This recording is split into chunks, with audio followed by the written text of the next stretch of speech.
Hello everyone! Ito guys, pag na-miss mo talagang ating mga pagkain kakanin sa Pinas, ito ang naisip kong lulutuin na naman. So di guys, ayun. Nilagyan ko siya ng milk guys, organic din. Any milk, basta milk guys. Then 1 cup lang siyang nilagay ko guys at depende na sa inyo guys. Kayo na ang tansa-tansa. Ayun. Tapos may angko din siya guys. Japanese mochi. Angko. May angko din ng Japanese. Dumpling. Ayun. Pilit sa atin. Malagkit. Ayun. Sa Bisaya. Ayun. Nilagyan ko din ng 150 ml na guys. Coconut milk. Ayun. Tumigas yung coconut milk natin guys. Sobrang lamig. Hindi ko nga nilagay yan sa ref guys. Sobrang lamig talaga. Ayun guys, sobrang sticky at ang sobrang bango guys. The smell is so good. Ayun guys, 2 tablespoon lang na light sugar ang nilagay natin guys. Kasi ayaw ni Habi yung sobrang red na kulay guys. Ayun. Then i-mix well lang natin guys. Ayun, mix lang ng maayos. Lahat para ang sarap lalo guys. Ayun.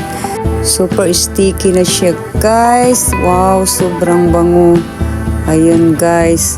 Exercise din sa ating mga bukton. Ayun guys, nilagyan ko rin siya ng 1 spoon guys. Ayun lang, kalaki. Ng chocolate cocoa cacao.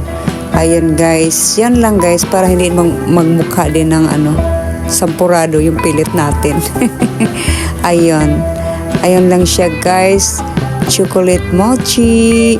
Ayun ni Habi yung sobrang guys, yung sobrang red. Gusto niya yung light. Ayun, sobrang sarap guys, promise. Parang kutsinta na sa atin at saka biko. Ayun na siya guys. Oh wow. Yummy. Ilagay natin sa freezer saglit guys. At tararang, ito na guys. Ayun. Sarap to partner ng kape guys. Ayun ang ating pagka-slice. Very good. Nagkahiwi-hiwi na guys. Ayun na. Kainin na natin guys. Ayun pa. Ang sarap. Yummy. 2 beses ko na itong naluto guys. At nagustuhan ni Habi. Kaya ayun. Nagluto ako ulit. At na-miss ko rin talaga yung mga kakanin natin. Ayun. Parang kutsinta na sa atin guys. At parang biko na rin guys. Ayun. Super yummy Japanese chocolate mochi. Wow, I made it. Wow, yay, happy. Ang saya-saya guys. Pag nakaluto ka na gusto mo talagang kainin. Ayun. Sumikap ka talaga para lang. Masarapan ka. Ayun, yummy. Look, wow, super pretty din. O, diba? Ang sarap nito guys. Ihanda na ang inyong mga kape. Ayan.